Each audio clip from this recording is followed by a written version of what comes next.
Hello and welcome to One on One. I'm Vernon Ramazar.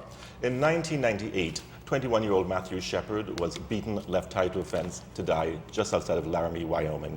He died 6 days later. His parents shortly thereafter founded the Matthew Shepard Foundation to fight for the rights of LGBT people and, of course, their human rights in general. And I'm very pleased to say my guests today are Judy and Dennis Shepard. Welcome to both of you. Thank you very much. It's a pleasure. Wonderful having you here. I never thought I would actually have the benefit of having you both on. You're here in Trinidad, obviously, to just put a face to the Matthew Shepard Foundation and the work that you're doing. We can talk about the situation in Trinidad in a little while, but what is your main reason for being here? I know the U.S. Embassy in Port of Spain invited you here to just, I guess, be some public education. Right. A couple of years ago, Secretary Clinton and President Obama issued statements, actually the UN did as well, reiterating that women's rights and gay rights are human rights, and that we should all start to look at it that way. We're not looking for special rights, we're looking for equality for women, the gay and lesbian community, transgender, all of the things that somehow seem to be discriminated against in our society. So the State Department asked us to share our story, and the reason we do it is we feel that telling stories is how things change. And if we share our story, perhaps others will feel comfortable in sharing their stories. That's how people get to know the issues, and it becomes a personal mission. Someone you know and love as part of the gay community, and fearing some sort of discrimination, you are more inclined to help them because you know and love them. So we're here to start a dialogue, perhaps, share best practices with things we know have worked for us or in other places we have visited, and to learn from them and just try to get the dialogue going. Now, over the decade since Matthew's murder, a lot of things have taken place, but it seems a lot of them have taken place during the Obama administration. Yes. Are you surprised at the sort of leaps and bounds that have happened in the U.S.? I mean, in the 2009 Matthew Shepard and James Byrd Jr. Hate Crimes Prevention Act was passed under Obama, enacted in 2010, I believe. Right. How surprised are you at the changes and how quick they've been? Well, we knew, activists in the U.S., in particular the LGBT community, we knew that when Bush was president, nothing was going to move forward. Mm-hmm. He'd made it very clear that he would not be a part of anything that advanced the cause of equality for the gay community. So we just kept our fingers crossed and hoped that if and when Obama was elected, he would be with us, and he was. Many of these things I don't think would have happened without him. He understood social injustice. He had a terrific understanding of inequality in society. He was definitely an ally for the community and still is. I'm just not sure we could have done any of that without him. And I guess Hillary Clinton has been pretty instrumental as well, hasn't she? Very much so, with her statements to from the State Department around the world that this is an equal rights issue, both for the women, as Judy said, and also for the gay community. It's not gay rights. There is no such thing as gay rights. It's equal rights. And she said that before a UN meeting, mm-hmm. and yes. A large part of the audience walked out. So there still is resistance to the idea, isn't there? Well, it's just a matter of education and understanding. And it takes a while. It's taken a long time to get where we are in the States. It's going to take longer to get further along, and to go from the idea of tolerance into the idea of acceptance, which is what it should be. Which is a huge leap psychologically for a lot of people, isn't it? Yeah, Yes. You tolerate something unpleasant, but you accept something that you recognize as equal to you. She tolerates bad hair day. Right. But she doesn't tolerate you bumping into a chair that No, we saw on her that's- show yeah. a while ago. No, not that, no. In terms of the international message, I mean, it seems the world's in a strange place now, isn't it? The U.S. has moved forward by leaps and bounds. Other countries such as Canada have been there already. Mm-hmm. But we've seen, certainly in Africa, sort of a lot of backward steps in the last couple of years. Well, I feel they've had an outside influence, moving their views Pascal in the other direction. And others. Yeah, fear-mongering. it's a concerted effort to move the other direction in other places in the world, and the right thing is going to happen. This is a human rights issue. This is an equality issue, and people are going to understand that eventually. It may take a little longer in some places because of the cultural history or the environmental attitudes, but it is going to happen. People are going to realize that people are just people and deserve the same amount of respect and acceptance that we all do. We're all just the same, really. Wasting a lot of talent. Yeah. I mean, it's interesting because certainly in a lot of those countries where they have passed, I guess by any definition, hateful legislation, you often hear them said that they're trying to sort of reject Western values. And yet, as you mentioned, ironically, a lot of those values that they're proposing came in through evangelical pastors Yes, coming yes. from the West. That's true. That is, And Yes. they're not really Western values. If you look at it, those are values that you find throughout all societies and all periods of human history, of the idea of equality and allowing people to succeed.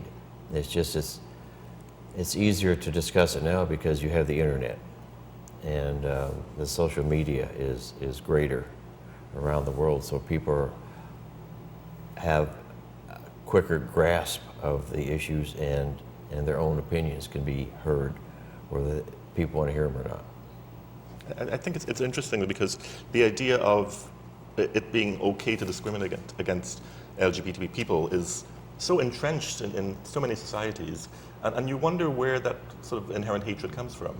Have you gotten any sort of grasp of it? I mean, given that it touched your own lives with Matthew being murdered so brutally. well,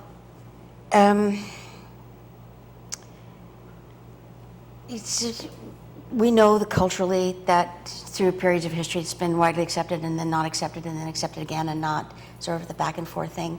But what we have done now since World War II in particular is taken the issue of lesbian, gay, bisexual, transgender issues and cast them in a negative light. So even young people can't learn in the U.S. schools. That's really the only thing I'm that familiar with. Right. Some schools aren't even allowed to talk about very important people in history who actually were gay and made great contributions to the advancement of society in science and art and philosophy and all those things, great leadership. But we're not allowed to talk about that, yes, they were gay. So I'm not really sure where it started or why. I just don't understand why. Because before it just seemed like it was all okay, it didn't really matter, it didn't affect anybody. It's not like it changes anybody else's life or affects anybody else in any way. We should just be concerned that everyone is a good citizen. And why do we care who they love? You know, it doesn't affect us in any way, shape, or form. So I kind of don't get that, which makes it a little hard for me to figure out where it all came from, I guess. And it's Because not a it's hard to choice. deal with the subject if you don't know where the passion is coming from Yes. against it. Right, and it's not a choice. No one wants to be discriminated against, fired because they're gay. Nobody wants to be beaten, robbed, vandalized, murdered because they're gay. So people don't go out and choose to be gay. You're born that way. It's who you are. It's who you are. What difference does it make? As long as you're a contributing member of society. Matt even told me, he said the last thing I want to be is different. I don't want to be different. I want to be like everybody else. I want to have the same opportunities, feel the same way in society, the freedom to be who you are, where you are, whenever. He says, and I'm gay. I am gay. I am different, and that's okay with me. But I wish I didn't have to be different. I wish everything was the same for everybody. I mean, it really can't be underestimated the importance of Matthew's life and what happened to him. Because, I mean, you hear Stonewall being mentioned all the time as the birth of the modern movement. Right.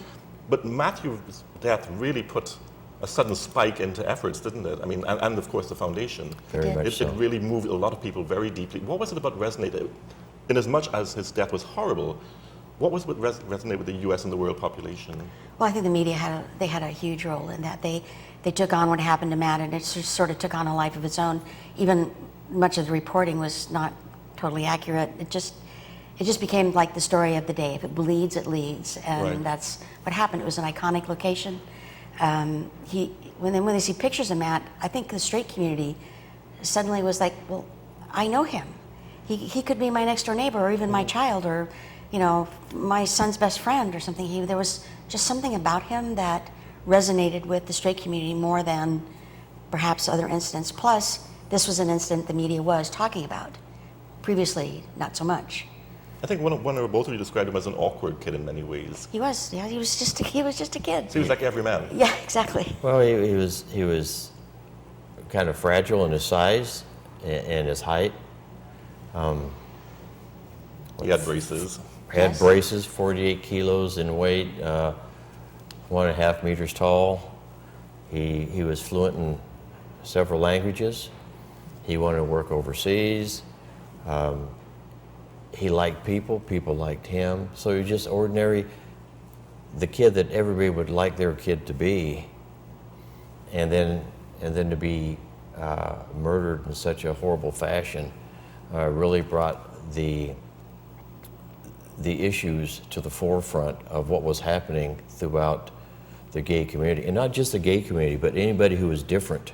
With and Judy was, I'm proud to say, was one of the first right after Matt's death to start talking about bullying and the impact that it has on these young people.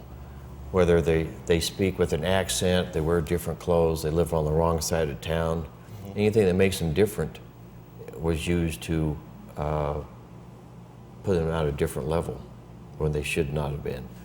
And it continues today, but it's getting better in the States. The young people don't care. I guess it sort of helped the fact that both of you, the way you handled it, really made Matthew's case so much more sort of relevant to people in their lives. The fact that you were just ordinary folk who suddenly had your lives disrupted because of a hateful act that took away your son. I know. We just, And neither one of you is extraordinary in any way. I mean, you know, no. Well, all we did you're from really was- Wyoming, for heaven's sake. Yeah. Really, all we did was stick around. We just refused to let the issue go. We were a presence. We were always there, and to get the legislation passed just meant we had to hang around. They just got so sick of looking at us. You know, we just were going to get it done, but we just didn't give up, and we're still not going to do that. Just telling our story is the best way we know how to make the world a better place for Matt's friends and everybody that followed and everybody before. That's just what we feel like we need to do.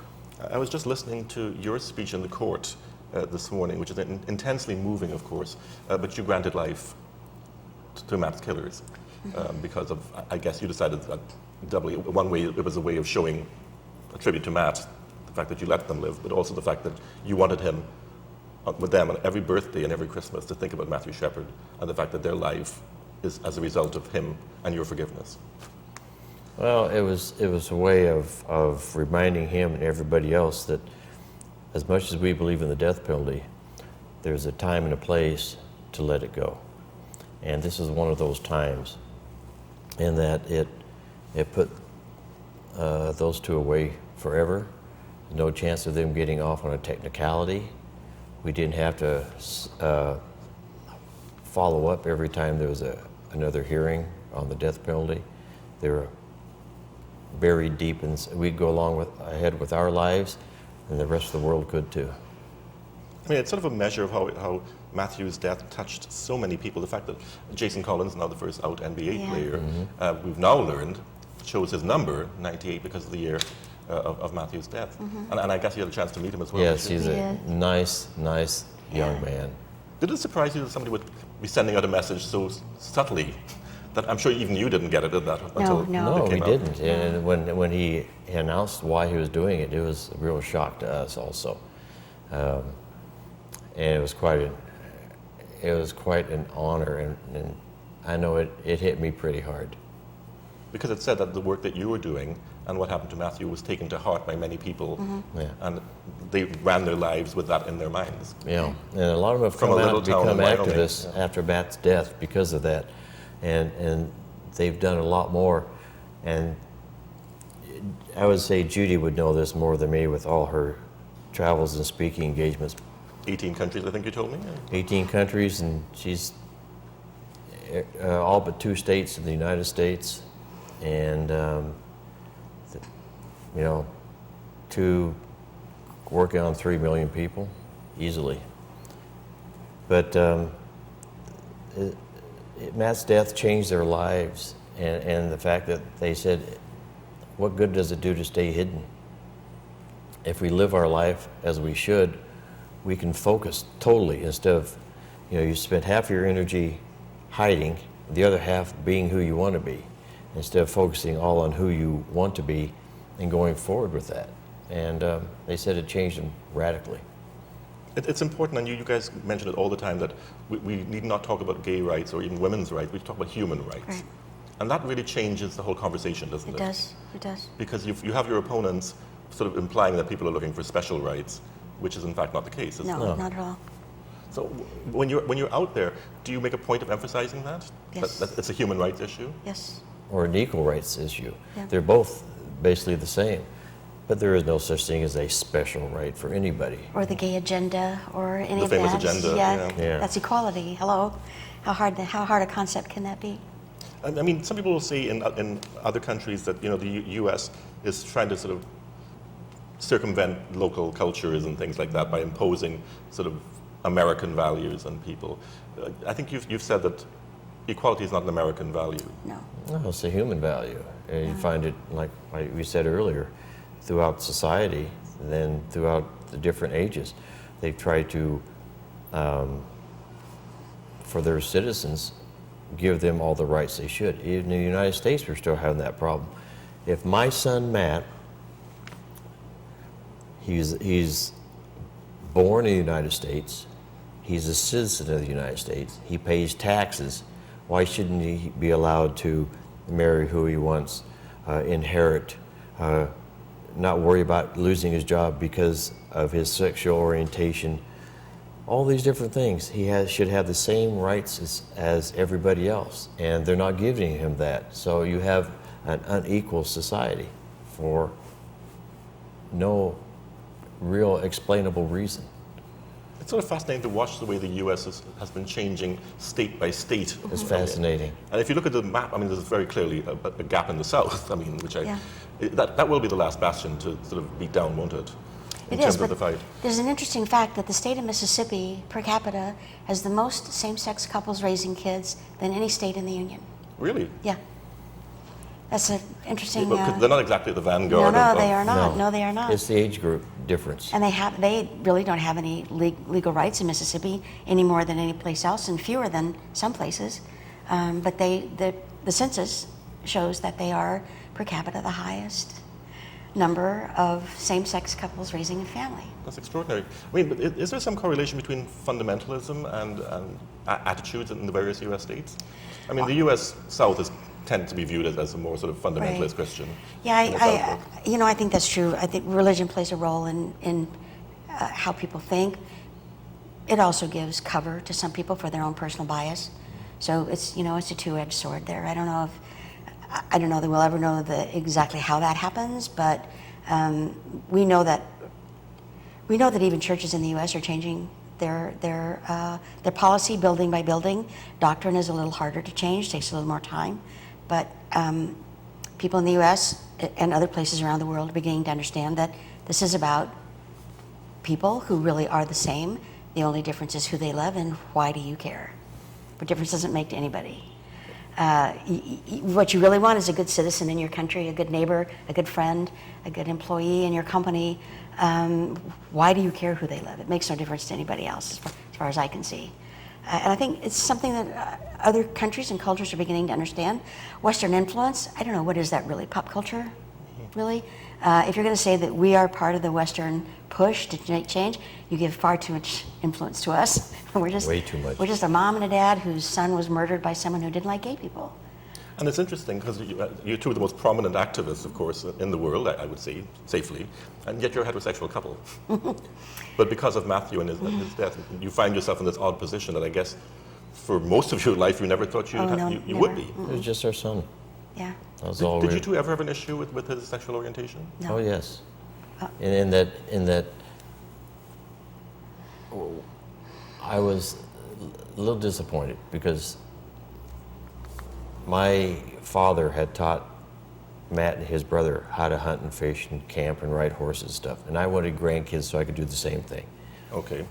Well, you are from Wyoming, after all. Yes, most definitely. And then one day I got to thinking how selfish I was, because look at all the families who'd lost children to car accidents or health issues or war, and I still had Matt. So I could still make memories with him, and with today's medical technology, I could still have grandkids. Mm-hmm. So it was no big deal. Plus, if he found somebody he loved, I could have 2 bachelor parties instead of 1. Matt was never aware of this little battle going inside Dennis's head, though. No. As far as Matt knew everything. Well, in fact, by the time Matt came out to Dennis, it was all just fine. So it wasn't that big a deal. It was just initially the first reaction is I want grandkids, and just to carry on the traditions of the family. Now, I don't mean to be hating on Wyoming. I know nothing about Wyoming. No. That's quite But, all right. but you would normally think that that would be the last place where people would be accepting. Well, not the last place, but certainly one of the least likely places. Well, it is, and it's a as we saw in Laramie. well, it's a very accurate thought, because we find that demographically, those kinds of conservative or unaccepting habits happen in a place where people don't live, and nobody lives in Wyoming. And the whole state is only 500,000 people. I We think have it's more least, sheep one of the than least people. populated states, if not the most least populated. least Yeah. populated. It's very least. Yeah, and we have more sheep than people. So to bring in any kind of diversity, it's 95% white, it's a challenge. And if it's not part of your everyday life, you're ignorant about it and you fear it. So Wyoming is, yes, one of the least accepting places. But what happened to Matt happens everywhere, every day.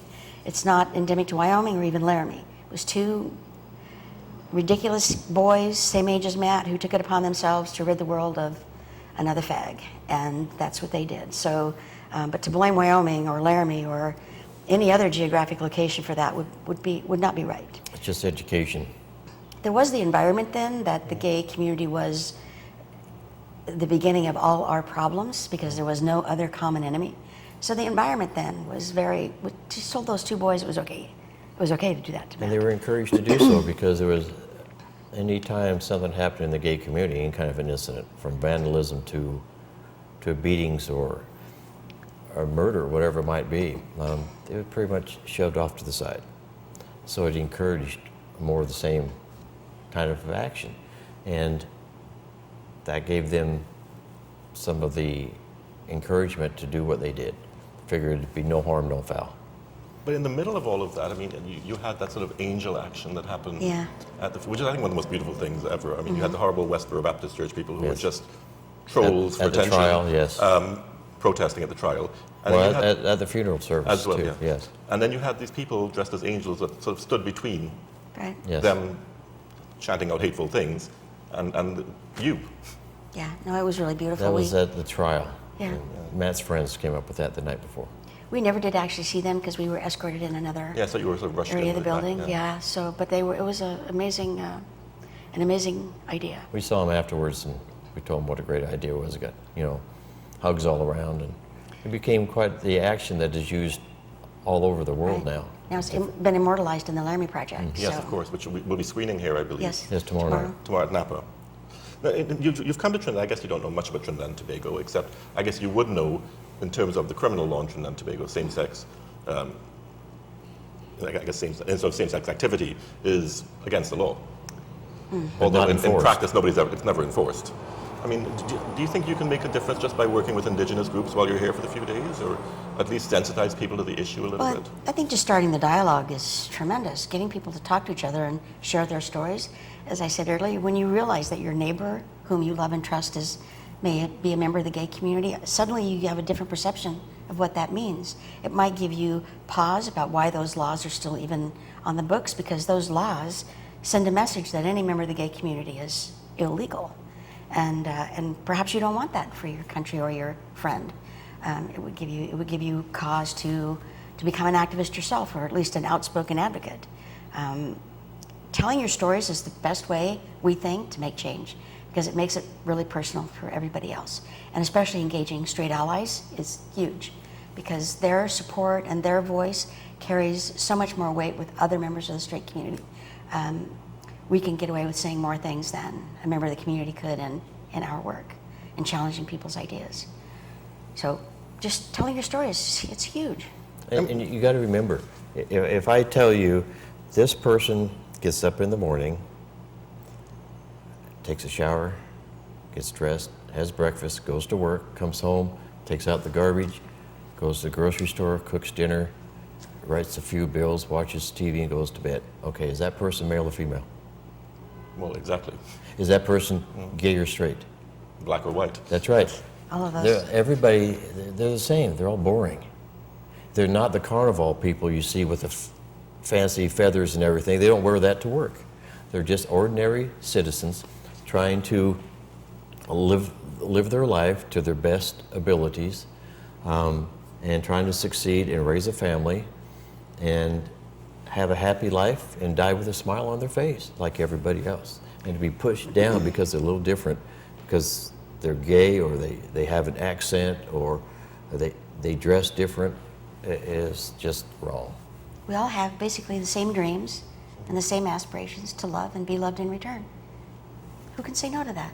And as Dennis said, we're all fundamentally boring. Yes, And that's what we aspire to be, equally Yes. boring. Yes. Very. We're completely out of time. Dennis and Judy Shepard, it's been a great privilege to have you on the program. I want to Thank thank you you so much for taking time to come here. I Thank feel you. honored. Thank you Thank very you much. very much. Thank you. Thanks. Thank you. You've been watching One on One. Join us again tomorrow for another edition.